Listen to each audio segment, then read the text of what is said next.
when it's good enough.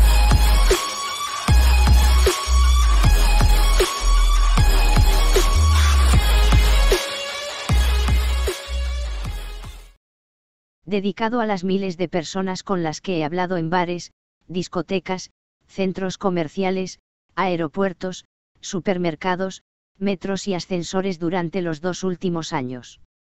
Si lees esto quiero que sepas que en tu caso no usé ninguna técnica. Contigo fui sincero. De verdad, lo nuestro fue diferente.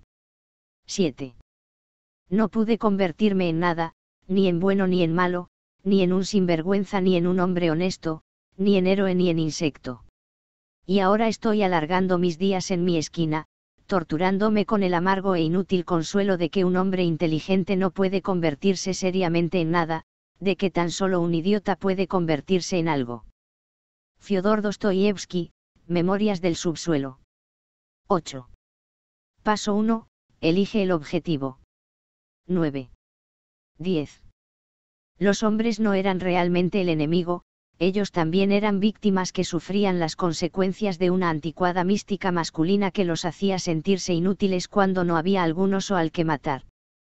Betty Friedan, La mística de la feminidad. 11. 12. Os presento a Mystery, 1. La casa estaba hecha un desastre. Las puertas estaban arrancadas de sus goznes, destrozadas, las paredes, llenas de golpes, golpes dados con el puño, con un teléfono, con un florero. Temiendo por su vida, Herbal se había refugiado en la habitación de un hotel, y Mystery lloraba tumbado sobre la moqueta del salón, llevaba 2 días llorando sin parar. Las lágrimas pueden entenderse. Pero las de Mystery habían llegado más allá de lo comprensible. Mystery había perdido el control. Llevaba una semana oscilando entre periodos de ira y violencia y episodios de llanto espasmódico. Ahora, amenazaba con quitarse la vida. Vivíamos 5 en la casa, Herbal, Mystery, Papa, Playboy, y yo. Venían hombres de todos los rincones de la tierra para estrecharnos la mano, para hacerse fotos con nosotros, para aprender de nosotros, para intentar convertirse en nosotros. A mí me llamaban Style. 2, me lo había ganado. Nunca usábamos nuestros verdaderos nombres, tan solo nuestros apodos. Incluso nuestra mansión tenía un apodo. Se llamaba Proyecto Hollywood. ¿Y él? Proyecto Hollywood estaba hecho una ruina. Los sofás y los cojines descoloridos que cubrían el suelo del salón olían a sudor y a los fluidos corporales de numerosos hombres y mujeres. La moqueta blanca se había tornado gris bajo el constante ir y venir de las perfumadas jóvenes que todas las noches eran pastoreadas desde Sunset Boulevard. En el jacuzzi flotaban tristemente docenas de colillas y condones USA. 1. Mystery significa, misterio. N del T. 2. Style significa, estilo. N del T. 13. 2. Y, durante los últimos 2 días, los arranques de violencia de Mystery habían dejado el resto de la casa prácticamente en ruinas. Mystery medía más de 1,90 m y estaba histérico. No puedo explicar cómo me siento, consiguió decir entre sollozos. Le temblaba todo el cuerpo. No sé lo que voy a hacer, pero no va a ser nada bueno. Levantó un brazo y dio un puñetazo a la sucia tapicería roja del sofá. Su abatimiento se tornó en un grito, invadiendo la habitación con el lamento de un hombre adulto que se ha despojado de todo aquello que lo diferencia de los animales. Llevaba puesta una bata de seda dorada demasiado pequeña que dejaba al descubierto sus rodillas cubiertas de heridas. El cinturón de seda apenas era lo suficientemente largo para anudarlo alrededor de su cintura y ambos lados de la bata estaban separados por al menos 15 centímetros de piel, revelando un pecho pálido e imberbe y, debajo de este, unos holgados calzoncillos grises Calvin Klein. La otra prenda que cubría su tembloroso cuerpo era el gorro de lana que le apretaba el cráneo. Era el mes de junio y estábamos en Los Ángeles. La vida es absurda, volvió a hablar Mystery. Absurda. No tiene sentido. Se volvió hacia mí y me miró con los ojos húmedos y enrojecidos. Es como jugar al 3 en raya. No hay manera de ganar, así que lo mejor que puedes hacer es no jugar.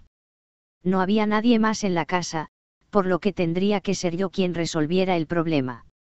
Debería sedarlo ahora, antes de que la ira volviera a invadirlo. Con cada nuevo ataque, la situación empeoraba, y yo tenía miedo de que esta vez Mystery llegara a hacer algo que no pudiera subsanarse después. No podía permitir que Mystery muriera durante mi guardia. Mystery era más que un amigo, era mi mentor, había cambiado mi vida, igual que había cambiado la de tantos otros como yo. Tenía que conseguirle Valium, Xanax o Codeine, lo que fuese.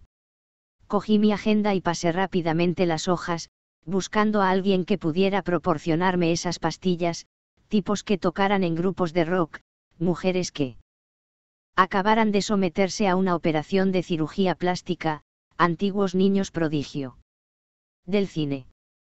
Pero no había nadie en casa y, si había alguien, o no tenía drogas o decía no tenerlas para no compartirlas.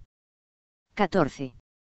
Solo me quedaba una persona a quien llamar, la mujer que había originado la espiral descendente en la que se encontraba ahora Mystery. Una mujer como ella sin duda tendría alguna pastilla. 10 minutos después, Katia, una chica rusa de poca estatura y pelo rubio que tenía la voz de un pitufo y la energía de un cachorro de perro Pomeranian, estaba en la puerta de casa con gesto de preocupación y un Xanax en la mano. Es mejor que no entres, le advertí. Lo más probable es que te estrangule. Y no es que Katia no lo mereciera, o al menos eso pensaba yo entonces. Le di a Mystery la pastilla y un vaso de agua y esperé hasta que sus sollozos se convirtieron en moqueos. Después lo ayudé a ponerse unas botas negras, unos pantalones vaqueros y una camiseta gris. Vamos, le dije. ¿Necesitas ayuda? Lo llevé hasta mi viejo Corvette oxidado y lo encajé en el diminuto asiento delantero. De vez en cuando, un estremecimiento hacía que su rostro se contrajera o una lágrima caía de uno de sus ojos. Yo rogaba porque permaneciera lo suficientemente tranquilo como para permitirme ayudarlo. Quiero aprender artes marciales, dijo dócilmente. Así, cuando quiera matar a alguien, no me sentiré tan impotente. Yo aceleré. Íbamos al Centro de Salud Mental de Hollywood, en Vine Street. Era un feo edificio de hormigón rodeado día y noche por indigentes, travestis y otros desechos humanos que montaban sus campamentos allí donde pudieran encontrarse servicios sociales gratuitos. Y Mystery era uno de ellos. Lo único que lo diferenciaba de los demás era que él tenía carisma y talento, y eso atraía a las personas. Mystery nunca se quedaría solo, a no ser que quisiera estarlo. Él poseía dos características que yo había encontrado en prácticamente todas las estrellas de rock a las que había entrevistado: un brillo de mente y persuasivo en la mirada y la más absoluta incapacidad para hacer cualquier cosa por sí mismo. Entramos en el vestíbulo, lo inscribí y esperamos. Mystery se sentó en una silla barata de plástico negro, con la mirada clavada en el azul institucional de las paredes. Pasó una hora. Mystery empezaba a impacientarse. Pasaron 2 horas. Comenzaron las lágrimas. 15. Pasaron 4 horas. Mystery se levantó de un salto, salió corriendo de la sala de espera y abandonó el edificio. Caminaba rápidamente, como un hombre que sabe hacia dónde va, aunque Proyecto Hollywood estaba a más de 5 kilómetros. Lo perseguí hasta darle alcance a las puertas de un pequeño centro comercial. Lo cogí del brazo, lo obligué a dar la vuelta y, hablándole como a un bebé, conseguí que volviera a la sala de espera. 5 minutos. 10 minutos. 20 minutos. 30. Volvió a irse. Corrí tras él. Había 2 trabajadores sociales en el vestíbulo. «Detenedlo», grité. «No podemos», dijo uno de ellos. «Ya no está dentro del recinto del edificio. Van a dejar que un suicida salga ahí afuera sin hacer nada». No tenía tiempo para discutir. «Por lo menos encuentren a un terapeuta que pueda atenderlo, eso, si consigo traerlo de vuelta, claro». Salí a la calle y miré hacia la derecha. No lo vi. Miré hacia la izquierda. Nada. Corrí hacia el norte, hasta Fountain Street. Allí estaba, cerca de la esquina. A rastras. Conseguí llevarlo de vuelta al centro de salud. Cuando volvimos a entrar, los trabajadores sociales lo condujeron por un pasillo largo y oscuro hasta un cubículo claustrofóbico con el suelo de Sintanol. La doctora, sentada tras su escritorio, se desenredaba un mechón de pelo negro con los dedos. Era una mujer asiática, delgada, de 20 y muchos años, con los pómulos marcados, carmín y un traje de rayas de chaqueta y pantalón. Mystery se dejó caer sobre la silla que había delante del escritorio. ¿Cómo se siente?, preguntó ella, forzando una sonrisa. Me siento como si nada tuviera sentido, dijo Mystery, rompiendo a llorar. Lo escucho, declaró ella al tiempo que apuntaba algo en su cuaderno. Lo más probable es que ya hubiera decidido cuál era el diagnóstico. Me voy a retirar del mercado, sollozó Mystery. Ella lo miró con fingida compasión mientras él seguía hablando. Para ella no era sino uno más entre la docena de chiflados que veía todos los días. Lo único que debía hacer era decidir si necesitaba recibir medicación o si debía ser internado. 16. No puedo seguir adelante, continuó Mystery. Es inútil. Con un gesto automático, ella abrió un cajón, extrajo un pequeño paquete de pañuelos de papel y se lo ofreció. Al estirar el brazo, Mystery levantó la mirada y sus ojos se encontraron por primera vez con los de la mujer. Inmóvil, la observó en silencio. Era sorprendentemente guapa para estar en un lugar como aquel. Por un instante, un destello de vida iluminó el rostro de Mystery, aunque desapareció inmediatamente. En otro momento y en otro lugar, las cosas hubieran sido muy distintas, dijo mirándola al tiempo que arrugaba uno de los pañuelos de papel. Su cuerpo, por lo general orgulloso y erguido, se encorvó sobre la silla como un macarrón reblandecido. Mystery bajó la mirada mientras seguía hablando. Sé exactamente lo que tendría que decir y hacer para que usted se sintiera atraída por mí. Está todo en mi cabeza. Cada regla. Cada paso. Cada palabra. Pero no puedo hacerlo, ya no. La doctora asintió de forma mecánica. Tendría que verme cuando no estoy en este estado, continuó diciendo Mystery al tiempo que moqueaba. He salido con algunas de las mujeres más bellas del mundo. Sí. Otro lugar, otro momento y usted hubiera sido mía. Sí. Claro que sí. Asintió ella de forma paternalista. Ella no lo sabía. ¿Cómo iba a saberlo? Pero aquel gigante llorón con el pañuelo arrugado entre las manos era un maestro de la seducción, un experto en el arte de la conquista, el mayor ligón del mundo. Eso no era algo debatable, era un hecho. Durante los últimos 2 años, yo había conocido a los autoproclamados mejores Laigans, y Mystery era el mejor de todos ellos. Conquistar a las mujeres era su afición, su pasión, su vocación. Solo había una persona viva que estuviera a su altura. Y ese hombre estaba sentado a su lado. Y era Mystery quien me había convertido en una superestrella.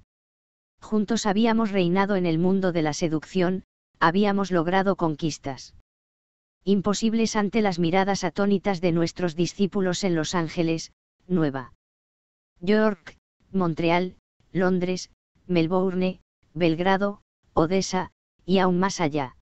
Y ahora estábamos juntos en una casa de locos. 17. Os presento a Style. No soy muy atractivo. Tengo la nariz demasiado grande para mi rostro, destaca por su formidable caballete, aunque al menos no es aguileña. No estoy completamente calvo, pero si solo dijera que mi cabello clarea tampoco estaría siendo fiel a la realidad. Lo cierto es que tan solo tengo algunos mechones de fino cabello que me cubren la cabeza como endebles arbustos y a los que mimo diariamente con Rogaine. Mis ojos son demasiado pequeños, aunque es cierto que poseen un brillo animado, pero ese siempre será mi secreto, pues su destello no puede verse detrás de mis gafas. Tengo las sienes muy hundidas y, aunque a mí es algo que me complace, ya que creo que le da personalidad a mi rostro, nadie me ha piropeado nunca por ello.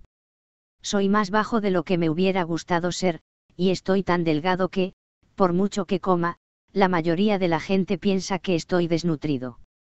Cuando me fijo en mi cuerpo, pálido y algo contrahecho, me sorprende que alguna mujer pueda querer tumbarse a mi lado, y mucho menos abrazarme. O sea que, para mí, conocer chicas no es algo que resulte fácil. No soy el tipo de hombre por el que las mujeres cuchichean en un bar ni el que quieren llevarse a casa cuando se emborrachan y tienen ganas de hacer una locura. No puedo ofrecerles mi fama para que alardeen, como hace una estrella de rock, ni cocaína y una mansión, como otros tantos hombres en Los Ángeles. Solo tengo mi inteligencia, y eso es algo que, a primera vista, resulta difícil de apreciar. Quizá hayáis advertido que no he dicho nada sobre mi personalidad. No lo he hecho porque mi personalidad ha cambiado por completo. O, hablando con más precisión, yo la he cambiado por completo. He inventado a Style, mi alter ego. Y, en 2 años, Style ha llegado a ser más popular de lo que yo lo fui nunca, sobre todo con las mujeres. 18. Nunca pensé que caminaría por el mundo bajo una identidad inventada. De hecho, yo era feliz, conmigo mismo y con mi vida. Al menos, eso creía hasta que una inocente llamada telefónica, las cosas siempre empiezan así, me condujo hasta la comunidad underground más apasionante con la que me he topado en mis 15 años como periodista. En este caso, quien me llamó fue Jeremy Ruby Strauss, un editor que, aunque nunca tuvo ninguna relación con esta comunidad, había encontrado un documento en Internet que se llamaba La Guía del Ligue, que, según me dijo entonces Jeremy, resumía en 150 excitantes páginas la sabiduría almacenada por decenas de artistas de la seducción que llevaban compartiendo sus conocimientos durante casi una década, trabajando en silencio con el fin de convertir el arte del ligue en una ciencia exacta. Jeremy quería que alguien reuniera toda aquella información en un libro coherente, y pensó que yo era la persona apropiada para hacerlo. Yo no estaba tan seguro. Lo que me ha interesado siempre es la literatura, no dar consejos a adolescentes salidos. Pero, claro, le dije que le echaría un vistazo a esa guía. Mi vida empezó a cambiar en cuanto leí las primeras líneas. La Guía del Ligue me abrió los ojos, más de lo que nunca lo había hecho ningún otro libro, ya fuera la Biblia, Crimen y Castigo o El placer de cocinar. Pero no necesariamente por la información que contenía, sino por el camino hacia el que me había abierto las puertas. Cuando pienso en mi adolescencia, hay una cosa de la que siempre me arrepiento, y no es de no haber estudiado lo suficiente, ni de haber sido desagradable con mi madre, ni tampoco de haber empotrado el coche de mi padre contra aquel autobús. No, de lo que me arrepiento es de no haber salido con más chicas. Soy un hombre profundo, cada 3 años releo por placer el Ulises de James Joyce. Me considero una persona razonablemente intuitiva. En esencia, soy una buena persona, e intento evitar hacer daño a los demás. Pero paso demasiado tiempo pensando en las mujeres y me cuesta mucho alcanzar un nivel, menos espiritual en mis relaciones con ellas. Y sé que no soy el único. Cuando lo conocí, Hugh Hefner ya tenía 73 años. Y aunque, en sus propias palabras, se había acostado con más de 1000 mujeres, entre las cuales estaban algunas de las más hermosas del mundo, no dejaba de hablar de sus 3 novias, Mandy, Brandy y Sandy, y de cómo, gracias a la Viagra, conseguía satisfacerlas a las 3, aunque 19. Probablemente su dinero ya fuera suficiente satisfacción para ellas. Me dijo que la regla era que, si alguna vez deseaba acostarse con otra mujer, lo harían todos juntos. Yo saqué una cosa en claro de aquella conversación: a pesar de haberse acostado con todas las mujeres que había querido a lo largo de su vida, a los 73 años, todavía quería acostarse con más. Es que el deseo nunca se acaba. Si Hugh Hefner seguía deseando a las mujeres, ¿cuándo iba a dejar de hacerlo yo? De no haberse cruzado en mi camino la Guía del Ligue, mis ideas sobre el sexo opuesto nunca habrían evolucionado y seguirían siendo las mismas que las de la mayoría de los hombres. Durante los años inmediatamente anteriores a mi adolescencia nunca jugué a los médicos con las chicas ni conocí a ninguna que me dejase verle las bragas a cambio de $1, ni tampoco le hice cosquillas a ninguna compañera de clase en ninguna parte prohibida de su cuerpo. Durante la adolescencia, me pasé la mayor parte del tiempo castigado en mi cuarto, de tal manera que, cuando me surgió por primera vez la oportunidad de tener un encuentro sexual, una quinceañera borracha me llamó por teléfono para ofrecerme una mamada, no me quedó más remedio que rechazarla ante la imposibilidad de eludir la vigilancia de mi madre. Fue en la universidad cuando empecé a salir del caparazón, ahí descubrí las cosas que realmente me interesaban y al grupo de amigos que me ayudarían a ensanchar mi mente a través de las drogas y la conversación. Pero nunca llegué a sentirme cómodo entre las mujeres, lo cierto es que me intimidaban. En 4 años de universidad no me acosté con una sola chica. Al acabar la universidad conseguí trabajo como periodista cultural en el New York Times, gracias al cual fui ganando confianza en mí mismo y en mis opiniones. Hasta que, con el tiempo, accedí a un mundo de privilegios donde se vivía al margen de las normas y me fui de gira con Marilyn Manson y con Motley Crue para escribir sus biografías. Y, en todo ese tiempo, y a pesar de tener acceso privilegiado a los bastidores, no conseguí ni un solo beso que no fuera de Tommy Lee. Después de eso, lo cierto es que perdí casi cualquier esperanza. Había tipos que ligaban y tipos que no, estaba claro que yo pertenecía al segundo grupo. El problema no era que nunca me hubiera acostado con nadie. El problema era que las pocas veces que lo había hecho había convertido un encuentro de una noche en una relación de 2 años, pues no sabía cuándo volvería a conocer a otra chica. 20. En la guía del ligue usaban unas siglas para la gente como yo, TTF, típico tipo frustrado. Yo era un TTF. Al contrario que Dustin. Conocí a Dustin el último año que estuve en la universidad. Era amigo de uno de mis compañeros de clase, Marco, un falso aristócrata serbio que, gracias a la forma de su cabeza, que recordaba a la de una sandía, había sido mi compañero de abstinencia sexual desde la guardería. Dustin no era ni más alto, ni más rico, ni más famoso, ni más guapo que Marco ni que yo, pero poseía una cualidad de la que nosotros carecíamos: atraía a las mujeres. Cuando Marco me lo presentó no vi nada en el que fuese digno de resaltar. Era más bien bajo y de tez oscura y tenía el pelo castaño, largo y rizado. Llevaba puesta una camisa de gigoló de lo más hortera, desabrochada casi hasta el ombligo. Esa noche fuimos a una discoteca de Chicago que se llamaba Drink. Mientras dejábamos los abrigos en el guardarropa, Dustin nos preguntó: ¿sabéis si hay algún rincón oscuro en la discoteca? Yo le pregunté para qué quería un rincón oscuro, y él me contestó que para llevarse a una chica. Arqueé las cejas con escepticismo. Pocos minutos después, Dustin empezó a intercambiar miradas con una chica de aspecto tímido que estaba hablando con otra chica. De repente, Dustin se acercó a ella y, apenas unos minutos después, la chica lo siguió hasta un rincón oscuro. Cuando se cansaron de meterse mano, se separaron en silencio, sin sentirse obligados a intercambiar números de teléfono, sin tan siquiera un avergonzado: hasta pronto. Aquella noche, Dustin repitió aquella proeza, aparentemente milagrosa, hasta otras 4 veces, abriéndome los ojos a una nueva realidad. Estuve interrogándolo durante horas, intentando descubrir la naturaleza de sus poderes mágicos. Dustin tenía lo que suele llamarse un don natural. Había perdido la virginidad a los 11 años, cuando una vecina de 13 se había servido de él como experimento sexual, y, desde entonces, no había dejado de experimentar. Una noche lo llevé a una fiesta que daban en un barco fondeado en el East River de Nueva York.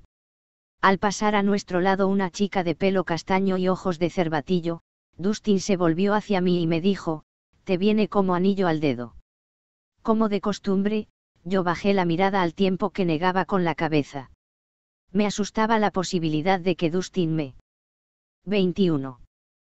hiciera hablar con ella, y eso fue exactamente lo que ocurrió. ¿Conoces a Neil? Le preguntó cuando ella volvió a pasar a nuestro lado. Era una forma bastante estúpida de romper el hielo, pero eso ya no importaba, pues el hielo estaba roto. Yo conseguí tartamudear algunas palabras, hasta que Dustin acudió en mi ayuda. Quedamos en vernos más tarde en un bar con ella y con su novio. Acababan de irse a vivir juntos. Su novio había traído con él al perro y, tras un par de copas, se fue a llevar al perro de vuelta a casa. La chica se quedó con nosotros. Dustin sugirió que fuésemos a mi casa a cocinar un tentempié de madrugada. Fuimos andando a mi diminuto apartamento de East Village, pero al llegar, en vez de comer, caímos agotados en la cama, con Dustin a un lado de la chica, que se llamaba Paula, y yo al otro. Dustin empezó a besarla en la mejilla izquierda al tiempo que, con una señal, me indicaba que yo hiciera lo mismo en la mejilla derecha. Con movimientos sincronizados, fuimos descendiendo por su cuello, hasta llegar a sus senos.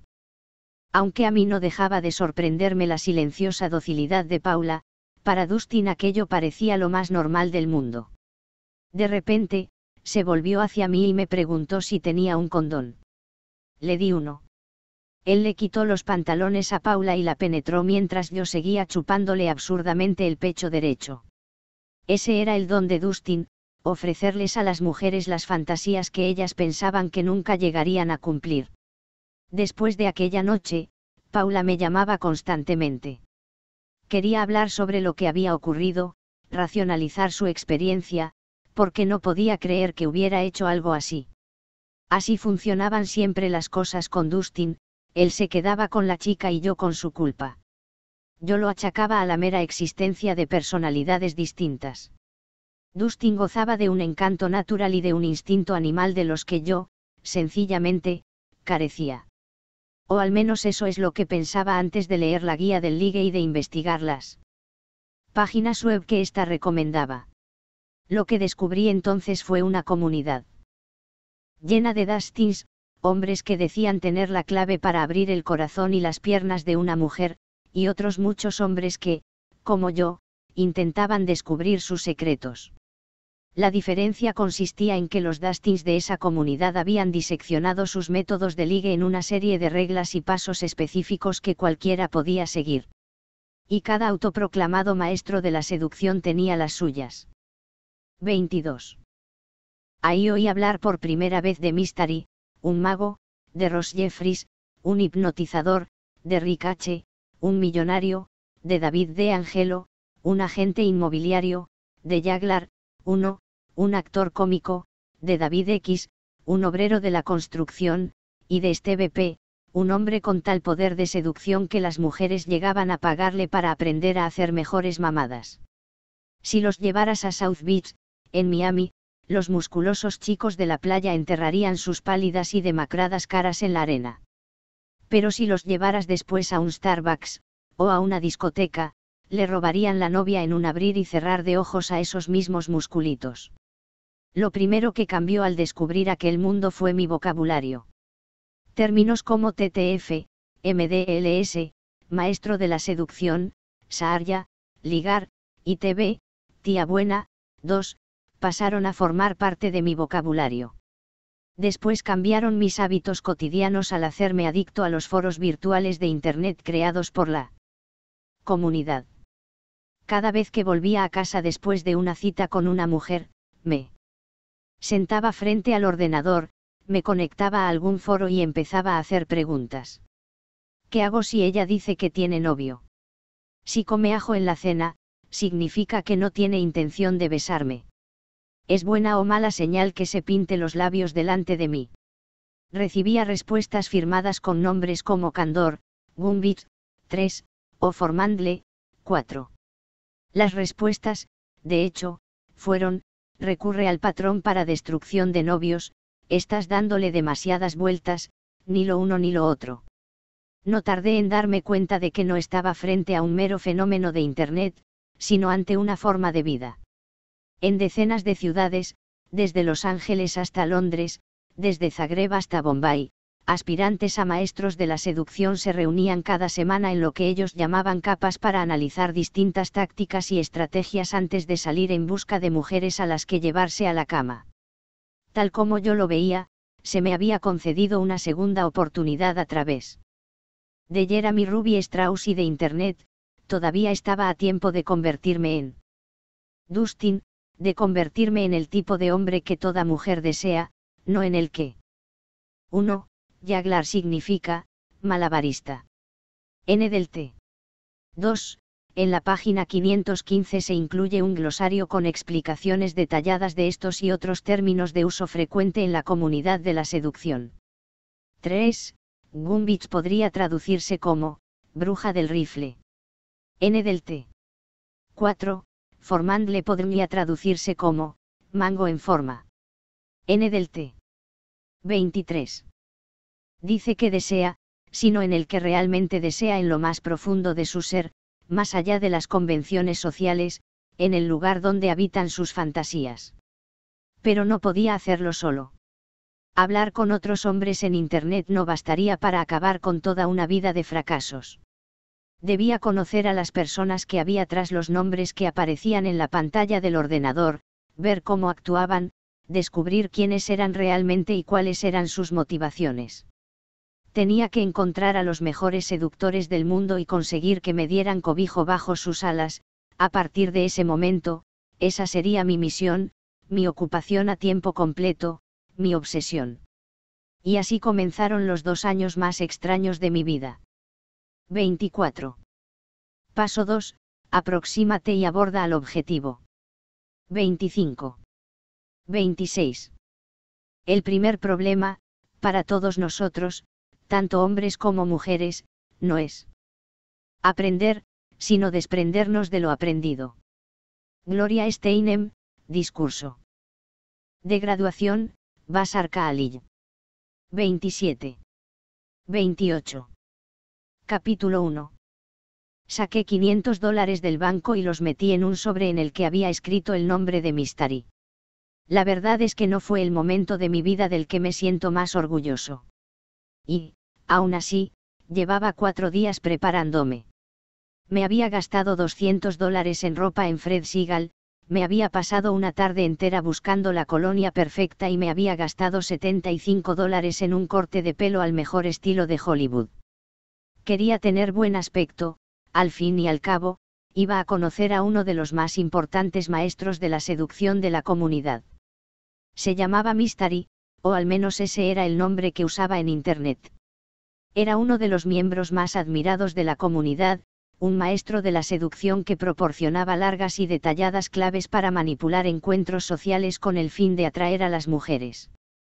En Internet podían leerse detalladas crónicas de sus noches en Toronto, seduciendo a modelos y bailarinas de striptease. Eran narraciones llenas de términos de su propia invención, negas de francotirador, negas de escopeta. Teoría de grupo, indicadores de interés, peonear, todos ellos términos que habían acabado por convertirse en parte esencial del léxico de cualquier maestro de la seducción. Durante 4 años, Mystery había ofrecido sus consejos gratis en foros de seducción. Hasta que, un día, decidió ponerles precio a sus consejos y colgó el siguiente texto en Internet. Dadas las numerosas peticiones, Mystery va a ofrecer talleres de adiestramiento básico en varias ciudades del mundo. El primer taller tendrá lugar en Los Ángeles. Empezará el miércoles, 10 de octubre, por la tarde y se prolongará hasta la noche del sábado.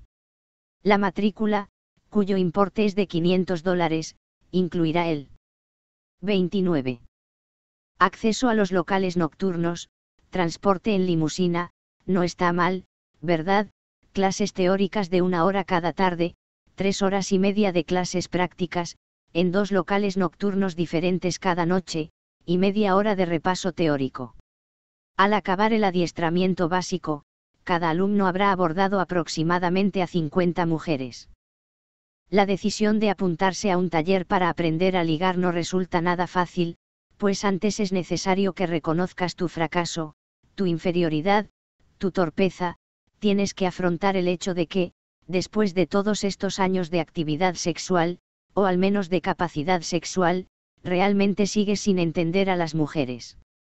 Aquellos que piden ayuda suelen ser aquellos que han fracasado, igual que los drogadictos van a centros de rehabilitación y los alcohólicos recurren a Alcohólicos Anónimos, los incapaces sociales van a talleres para aprender a ligar.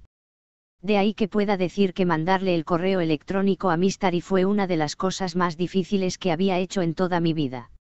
Si alguien, un amigo, algún miembro de mi familia, algún compañero de trabajo o, todavía peor, mi única exnovia en Los Ángeles, llegaba a enterarse de que estaba pagando para que me enseñaran a ligar, las burlas de las que sería objeto no tendrían ni límite ni piedad. Así que lo mantuve en secreto, inventándome la excusa de que iba a pasar el fin de semana con un amigo que vivía fuera de la ciudad. Había decidido que mantendría separadas mis dos vidas. En el correo electrónico que le escribí a Mystery no mencionaba ni mi apellido ni mi profesión. Si me preguntaba, le diría sencillamente que me dedicaba a escribir, sin entrar en más detalles. Quería adentrarme en esa subcultura de forma anónima, sin que el hecho de que fuese periodista supusiera ni una ventaja ni un factor añadido de presión. Y, aún así, todavía debía enfrentarme a mi propia conciencia, pues se trataba, sin ningún género de dudas, de la cosa más patética que había hecho en toda mi vida. Y no solo eso, sino que, además, era algo que iba a hacer en público, y eso era muy distinto de masturbarme en la ducha. No, en esta ocasión, Mystery y los demás estudiantes serían testigos de mi incapacidad, de mi torpeza. Dos son los instintos primarios masculinos de un hombre durante los primeros años de su vida, el deseo de triunfar, de tener éxito, de obtener poder, y el anhelo sexual, de amor y compañía. Así pues, la mitad de mi vida era un fracaso, y al presentarme ante Mystery estaba reconociendo que solo era un hombre a medias. 30. Capítulo 2. Una semana después entré en el vestíbulo del Hotel Hollywood Roosevelt. Llevaba puestos un jersey azul de una lana tan fina y tan suave que parecía algodón, pantalones negros con unas finas cintas de seda negra en los laterales y unos zapatos que me hacían unos 5 centímetros más alto. En los bolsillos llevaba el material que Mystery había insistido en que ningún estudiante debía olvidar, un bolígrafo, un pequeño cuaderno, un paquete de chicles y condones. Vi a Mystery en cuanto entré. Estaba sentado como un rey en una butaca de estilo victoriano, con una gran sonrisa en los labios, como si acabara de levantar más pesas que nadie en el gimnasio. Llevaba un traje informal, entre negro y azul, y las uñas pintadas de negro. Un afilado piercing de metal colgaba de su labio. No era un hombre necesariamente atractivo, pero desde luego resultaba carismático. Era alto y delgado y tenía una larga melena castaña, los pómulos marcados y una extrema palidez. Parecía un empollón a medio camino de su transformación tras ser mordido por un vampiro. Lo acompañaba un personaje de menor estatura y mirada intensa que se presentó como Sin, la mano derecha de Mystery. Llevaba una ajustada camisa negra de cuello muy ceñido y se había engominado y peinado el pelo, teñido de negro azabache, hacia atrás. Por el color de su tez, supuse que en realidad debía de ser pelirrojo. Yo era el primer estudiante en llegar. ¿Qué puntuación tienes?, me preguntó Sin, inclinándose hacia mí mientras yo me sentaba. Acababa de llegar y llamé. 1, Sin significa, pecado, N del T. 31. Estaban midiendo, intentando averiguar si yo tenía eso que llamaban juego. Puntuación. No te entiendo. ¿Con cuántas chicas has estado? No sé. Unas 7, respondí. Unas 7. Me presionó Sin. 6, confesé yo. Sin tenía una puntuación de unas 60 y Mystery había estado con cientos de mujeres. Los observé con abierta admiración, esos eran los maestros de la seducción cuyas hazañas había seguido con tanta avidez por internet durante los últimos meses. Para mí, eran una especie aparte, tenían la píldora mágica, la solución a la inercia de frustración que había infectado a los grandes personajes literarios con los que yo me había sentido identificado toda mi vida, ya fuera Leopold Bloom, Alex Portnoy o el cerdito Piglet, de Winnie the Pooh. Mientras esperábamos a los demás estudiantes, Mystery dejó caer un sobre lleno de fotos sobre mis rodillas. Estas son algunas de las mujeres con las que me he acostado, me dijo. Las fotos eran una espectacular selección de hermosas mujeres, un primer plano del rostro de una actriz japonesa, una foto publicitaria autografiada de una castaña cuyo parecido con Liv Tyler resultaba asombroso, una brillante foto de la chica del año de la revista Penthouse, una instantánea de una stripper de pronunciadas curvas vestida tan solo con un negligé a la que Mystery describió como su novia, Patricia, y la foto de una castaña con grandes pechos de silicona que Mystery chupaba sin ningún recato en una discoteca. Esas eran sus credenciales. No le miré las tetas en toda la noche. Así fue como conseguí meterme entre ellas, me explicó cuando le pregunté por la última foto. Un maestro de la seducción tiene que ser siempre la excepción a la regla. Nunca hagas lo que hacen los demás. Nunca. Yo lo escuché con atención. Quería asegurarme de que cada una de sus palabras quedaba grabada en mi cerebro.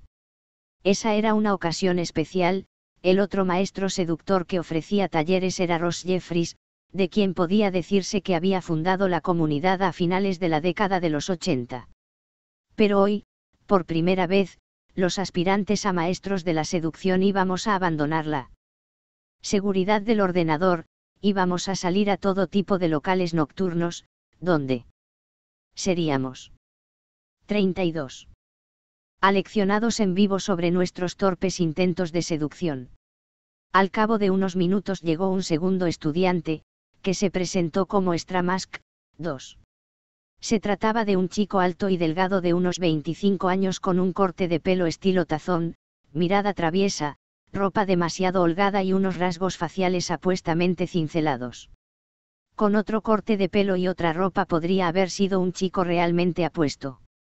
Cuando Sin le preguntó por su puntuación, Stramask se rascó la cabeza con incomodidad. No tengo ninguna experiencia con chicas, explicó. Ni siquiera he besado a una. Nos estás tomando el pelo, ¿no? Le dijo Sin. Ni siquiera he cogido a una chica de la mano. Crecí en un ambiente muy protegido. Mis padres eran católicos muy estrictos y todo lo relacionado con las chicas me ha hecho sentir siempre muy culpable. Pero he tenido 3 novias, continuó diciendo. Bajó la mirada y se frotó las rodillas, trazando círculos con nerviosismo, al tiempo que decía sus nombres, aunque nadie se lo había pedido. Primero conoció a Mitcelle, que cortó con él a los 7 días. Después estuvo Claire, que le dijo que había cometido un error a los 2 días de salir con él. Y, por último, Carolina, mi dulce Carolina, dijo Stramask, al tiempo que sus labios dibujaban una sonrisa soñadora. Estuvimos juntos un día. Al día siguiente vino andando a mi casa con una amiga. Yo me alegré tanto de volver a verla. Quiero que cortemos, me gritó cuando me acerqué a ella. Al parecer, todas esas relaciones tuvieron lugar en 6º de primaria. Stramask agitó la cabeza con tristeza. Yo me pregunté si se daría cuenta de lo graciosa que resultaba su historia. El próximo en llegar fue un hombre de unos 40 años, moreno y con poco pelo, que había viajado desde Australia exclusivamente para asistir al taller de Mystery. Lucía un Rolex de $10.000 en la muñeca, tenía un acento encantador y llevaba uno de los jerseys más feos que yo había visto en mi vida, una gruesa monstruosidad tejida con finos cables de plástico de colores que parecía consecuencia de un accidente artístico. Apestaba a dinero. Y, aún así, en cuanto abrió la boca para dar su puntuación, 5, entendimos cuál era el problema. La voz le temblaba, no era capaz de mirar a nadie a los ojos. Además, 2. Stramask podría traducirse como, máscara extra. N del T. 33. Había algo patético e infantil en su manera de comportarse. Al igual que su jersey, Su aspecto era algo accidental que nada tenía que ver con su verdadera naturaleza. Se mostró reacio a compartir siquiera su nombre de pila, por lo que Mystery lo bautizó como Suéter. 3. Stramask, Suéter y yo éramos los únicos que nos habíamos apuntado al taller. Está bien, dijo Mystery al tiempo que daba una palmada. Tenemos mucho que hacer. Se acercó un poco más a nosotros, para que nadie más pudiera oírlo en el vestíbulo. Mi trabajo consiste en que consigáis entrar en el juego, convertiros en maestros de la seducción, continuó diciendo al tiempo que sus ojos se clavaban sucesivamente en cada uno de nosotros. Tengo que conseguir que lo que guardo en mi cabeza pase a las vuestras. Para empezar, quiero que imaginéis esta noche como si fuese algo virtual. Nada es real. Cada vez que hagáis una aproximación, será como si lo estuvierais haciendo con un videojuego. El corazón empezó a latirme con violencia. La idea de intentar entablar una conversación con una desconocida bastaba para paralizarme, especialmente con aquellos 4 tipos observándome, juzgando cada uno de mis movimientos. Comparado con esto, el puenting y el paracaidismo eran un juego de niños. Si no controláis vuestras emociones, lo más normal es que éstas se interpongan en vuestro camino, continuó diciendo Mystery. Vuestras emociones están ahí para intentar confundiros, así que tenéis que saber que no podéis confiar en ellas. En ocasiones sentiréis vergüenza. Os sentiréis cohibidos. Y tendréis que aprender a enfrentaros a esos sentimientos como si fuesen una china en un zapato. Aunque resulte incómoda, basta con ignorar su presencia, esos sentimientos no forman parte de la ecuación. Yo miré a mi alrededor. Stramask y Suéter parecían sentirse tan incómodos como yo. Tengo 4 días para enseñaros la secuencia de pasos que necesitáis seguir para triunfar, continuó diciendo Mystery. Tendréis que jugar la misma partida una y otra vez. Para triunfar, primero debéis aprender de los fracasos. Mystery pidió un Sprite y 5 rodajas de limón. Después empezó a contar su historia. Su tono de voz era tranquilo y 3. Suéter significa, jersey. N del T. 34. Noro, modulado, según él, imitando el del popular orador Anthony Robbins. 4. Todo en Mystery parecía el resultado de una imitación consciente y ensayada. Desde que, a los 11 años, averiguó el secreto de un truco de naipes, Mystery había querido convertirse en un mago famoso, como David Copperfield. Pasó años estudiando y practicando sus habilidades en fiestas de empresa, cumpleaños, e incluso en algunos programas de televisión. Pero todo ello afectó negativamente su vida social y, al cumplir los 20 años sin haberse acostado con ninguna mujer, decidió que había llegado el momento de hacer algo al respecto. La mente de las mujeres es uno de los mayores enigmas del mundo, nos dijo Mystery. Y, cuando cumplí 20 años, decidí resolver ese misterio. Para hacerlo, todas las tardes había cogido un autobús hasta el centro de Toronto para ir a bares, a tiendas de ropa, a restaurantes y a cafés. Al desconocer la existencia de la comunidad y de los maestros de la seducción, se había visto obligado a trabajar solo, recurriendo a la habilidad que mejor dominaba, la magia. Había ido al centro de la ciudad decenas de veces antes de conseguir reunir el valor suficiente como para abordar a una desconocida. A partir de ese momento, se había enfrentado una y otra vez al fracaso, al rechazo y la vergüenza, al tiempo que, pieza a pieza, había conseguido descifrar el juego, el rompecabezas de las dinámicas y los convencionalismos sociales que subyacen en toda relación entre un hombre y una mujer. Tardé 10 años en descubrir el formato básico, nos dijo. Yo lo llamo EAC, encuentra, aborda, atrae y cierra.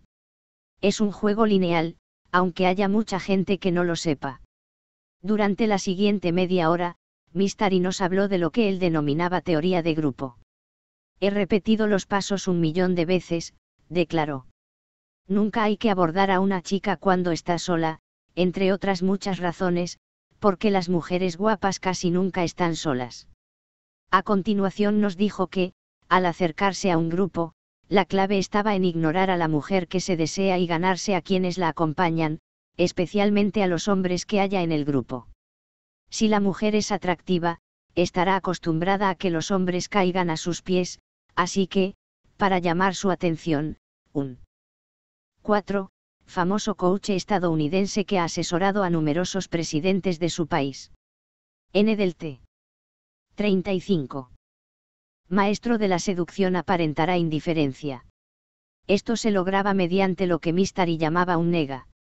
Ni insulto ni elogio, un nega es algo intermedio, algo así como un insulto accidental o un elogio envenenado. El propósito de un nega consiste en hacer disminuir la autoestima de una mujer demostrando falta de interés hacia ella de forma activa, por ejemplo, diciéndole que tiene los dientes manchados de barra de labios u ofreciéndole un chicle cuando ella empieza a hablar. Yo nunca ignoro a las mujeres feas, nos contó Mystery con los ojos brillantes a causa de su absoluta confianza en su método. Tampoco discrimino a los hombres. Solo ignoro a las mujeres con las que quiero acostarme. Y si no me creéis, esperad y ya lo veréis esta noche. Esta noche empezaremos con los ejercicios prácticos. Primero, os demostraré lo que tenéis que hacer, y después seréis vosotros quienes intentaréis entrar en el juego.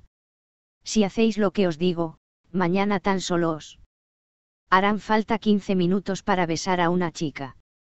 Mystery se volvió hacia Stramask. Dime los 5 rasgos característicos de un macho alfa.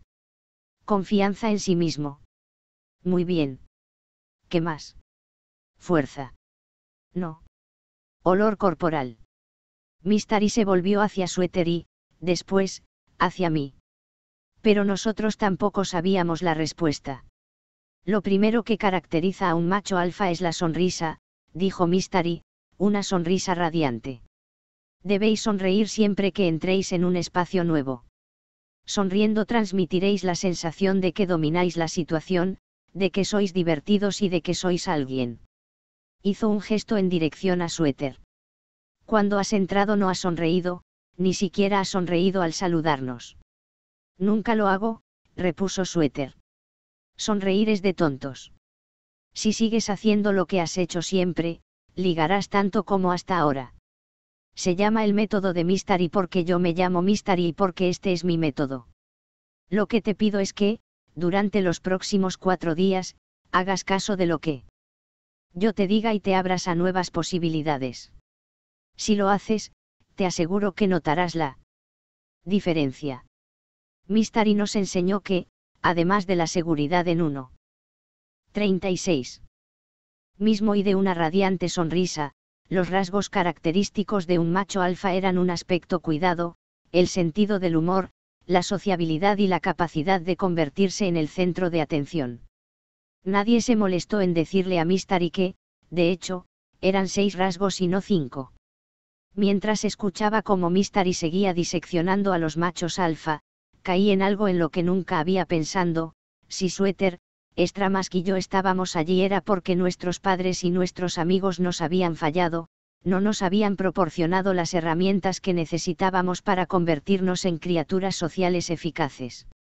Ahora, décadas después, había llegado el momento de adquirir esas herramientas. Mystery rodeó la mesa mirándonos fijamente a cada uno. ¿Qué tipo de mujeres te gustan? ¿Cuáles son tus objetivos? Le preguntó a Sweater. Sweater se sacó un trozo de papel cuidadosamente doblado del bolsillo. Anoche escribí una lista de objetivos, dijo al tiempo que abría el papel, en el que podían verse 4 columnas numeradas. Mi primer objetivo es encontrar a una mujer con la que casarme. Tiene que ser lo suficientemente inteligente como para valérselas por sí misma en cualquier conversación, y debe tener suficiente estilo y ser lo suficientemente hermosa como para que la gente se vuelva a mirarla cuando entre en una sala. ¿Te has mirado últimamente al espejo?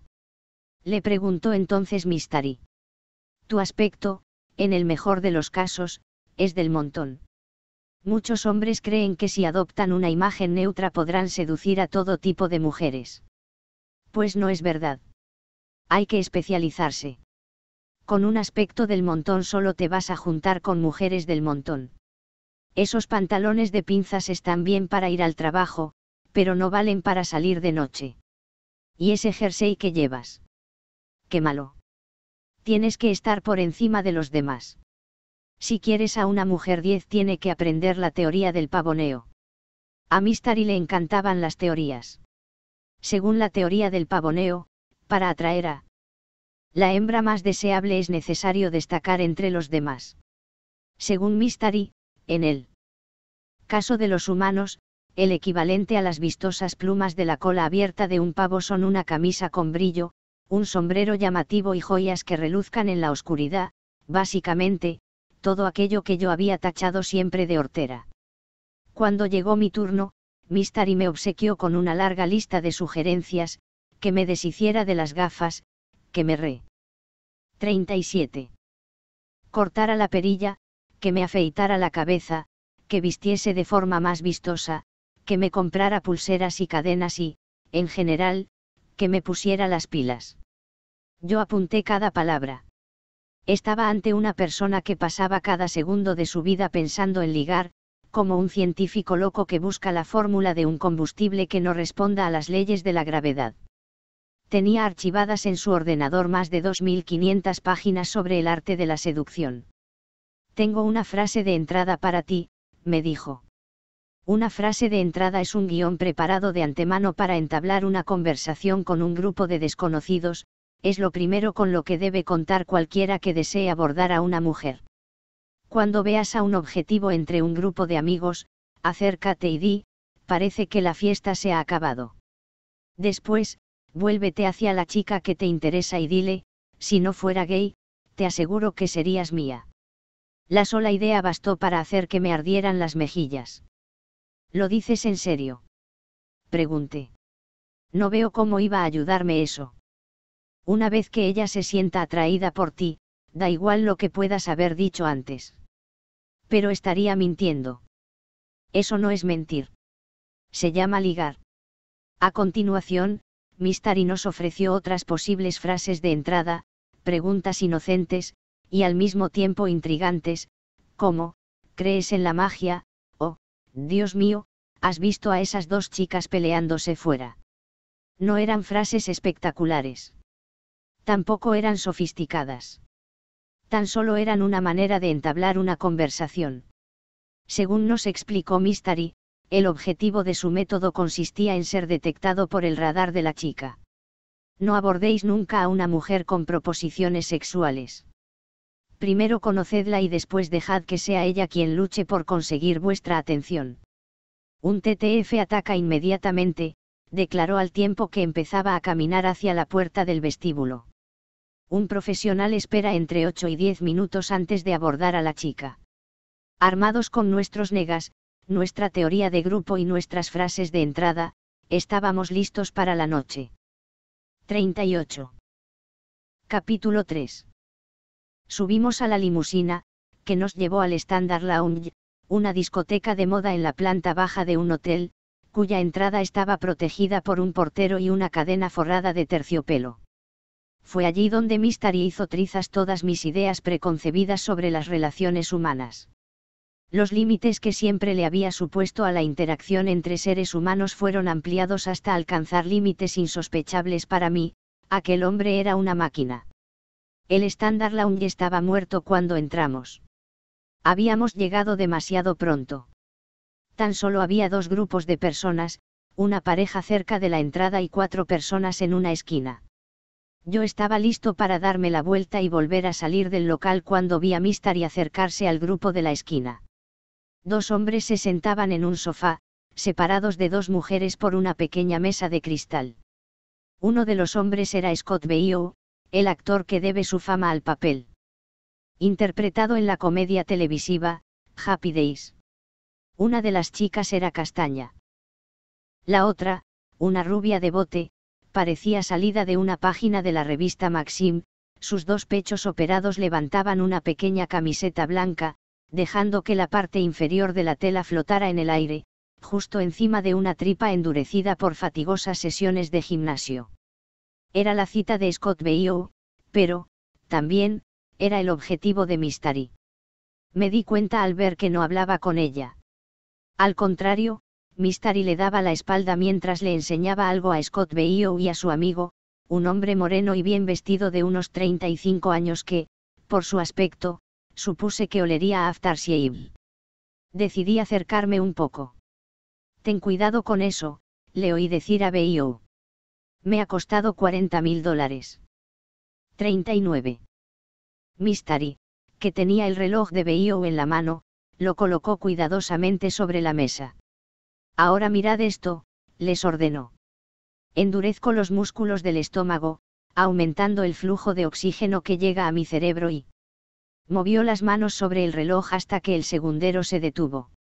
Esperó 15 segundos, volvió a moverlas y las manecillas del reloj volvieron a latir, al igual que el corazón de Beio. Todos aplaudieron con entusiasmo. Haz otro truco.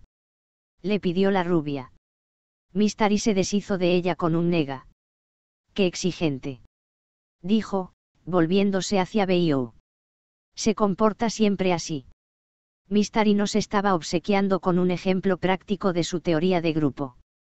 Cuanto más insistía en ignorarla, más clamaba por su atención la rubia.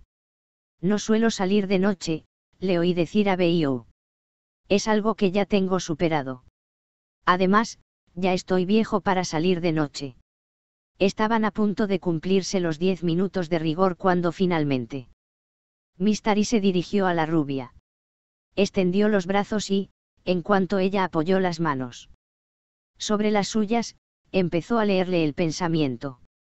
Estaba empleando una técnica sobre la que yo ya había oído hablar. Se llamaba lectura en frío y consistía en decir generalidades sobre alguien sin ningún conocimiento previo de su vida.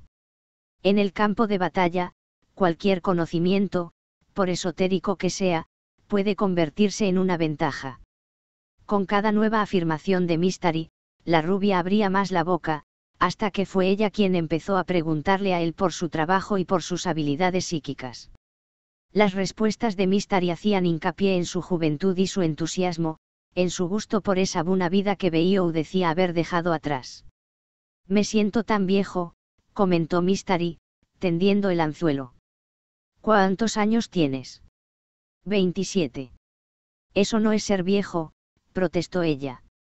27 años es la edad perfecta. Misión cumplida. Mystery me pidió que me acercara con un gesto de la mano. Al hacerlo, me susurró al oído que hablara con Beio y con su amigo. Quería que los mantuviera ocupados mientras él se le insinuaba a la chica. Esa fue la primera vez que hice de Ala, un 40. Término que Mystery había copiado de Top Gun, al igual que objetivo y obstáculo. Lo hice lo mejor que pude, pero Beio no dejaba de mirar a Mystery y a su cita. Que alguien me diga que estoy viendo visiones, dijo finalmente con nerviosismo. Porque me da la sensación de que ese mago está intentando robarme a la chica. 10 largos minutos después, Mystery se levantó, me rodeó los hombros con el brazo y salimos del local. Una vez en la calle, se sacó una servilleta de papel del bolsillo de la americana, era el número de teléfono de la rubia. ¿Te has fijado en ella?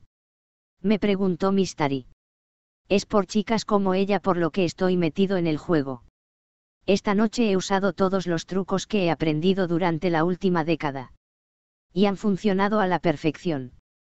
Mystery estaba radiante, emanaba satisfacción. ¿Qué te ha parecido la demostración? Mystery acababa de robarle la chica a un famoso y lo había hecho delante de sus propias narices, así de sencillo. Esa era una gesta que ni siquiera Dustin hubiera sido capaz de lograr. Desde luego, Mystery era el número 1. Mientras la limusina nos llevaba al Key Club, Mystery nos enseñó el primer mandamiento de la seducción, la regla de los 3 segundos. Tras localizar al objetivo, un hombre dispone de 3 segundos para abordarlo. Si tarda más, la chica probablemente pensará que es un pesado que lleva mirándola demasiado tiempo y, además, el hombre empezará a ponerse nervioso, le dará demasiadas vueltas a su técnica de aproximación y acabará por estropearlo todo. Y Mystery puso en práctica la regla de los 3 segundos en cuanto entramos en el Key Club. Se acercó a un grupo de mujeres, extendió las manos y preguntó, ¿qué os parecen? No las manos, que ya sé que son demasiado grandes, hablo de las uñas pintadas de negro. Mientras las chicas formaban un círculo a su alrededor, Sin me separó de los demás y me sugirió que me diera una vuelta por el local e intentase mi primera aproximación. Yo traté de decirle algo a un grupo de chicas que pasaba a nuestro lado, pero la palabra, hola, apenas si consiguió salir de mi garganta. La seguí y le toqué el hombro a la más rezagada. La chica se dio la vuelta, sorprendida, y me miró como si yo fuese un error de la naturaleza, precisamente la razón por la que siempre me había dado miedo la idea de hablar con una desconocida. 41. No abordes nunca a una mujer desde atrás, me recriminó Sin con su voz cavernosa. Acércate siempre por delante, con un pequeño ángulo, para que el encuentro no resulte demasiado directo. Háblale por encima del hombro, como si fueses a marcharte en cualquier momento. ¿Te acuerdas de Robert Redford en El hombre que susurraba a los caballos?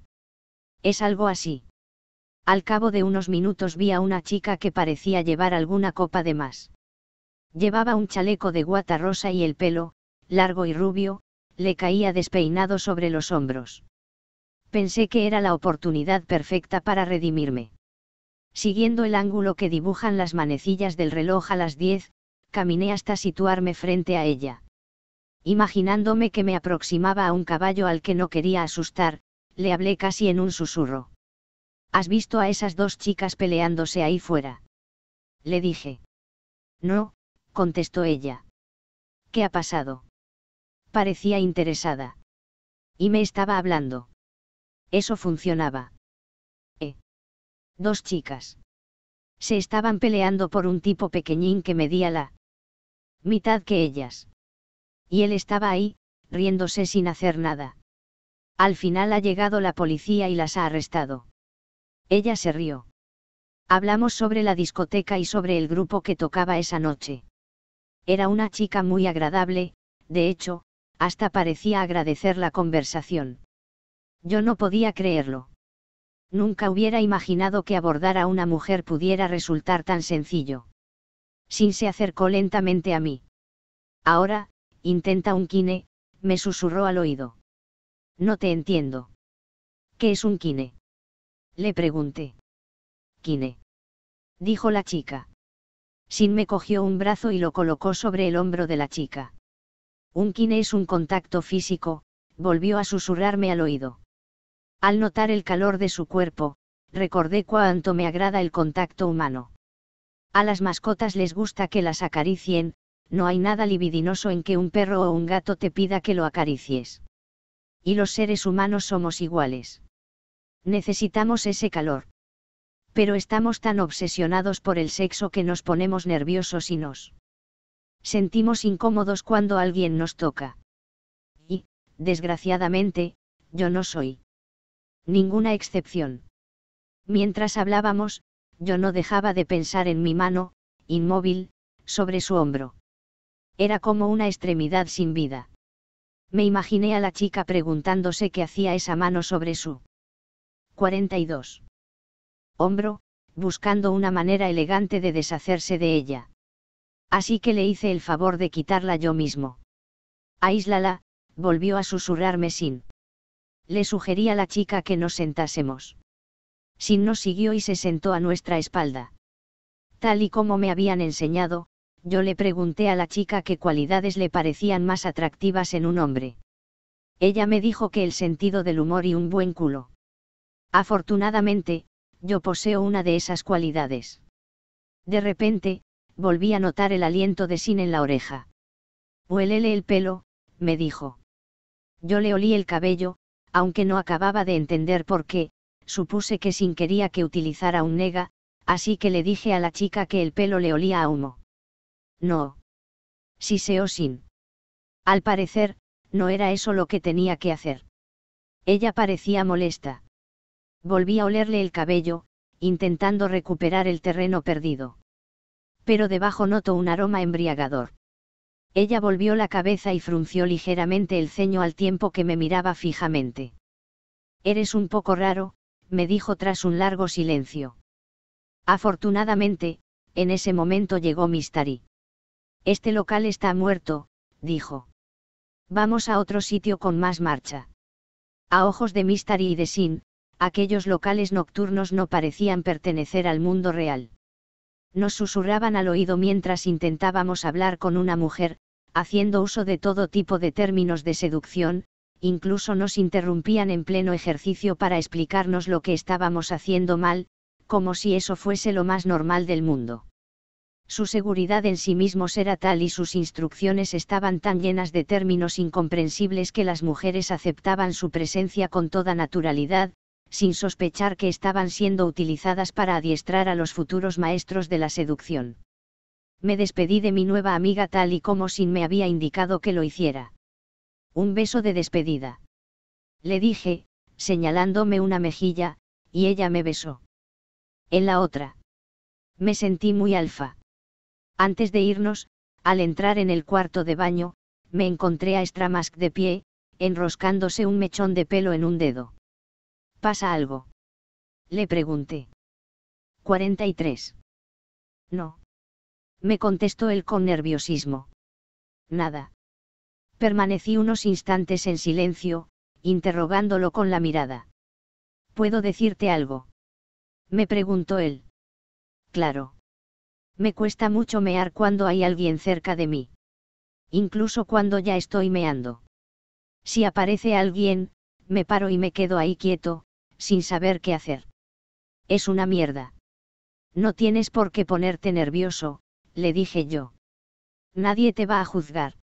Una vez, hará un año más o menos, un tío y yo estábamos intentando mear en dos urinarios pegados y ninguno de los dos lo conseguíamos. Estuvimos ahí quietos más de 2 minutos.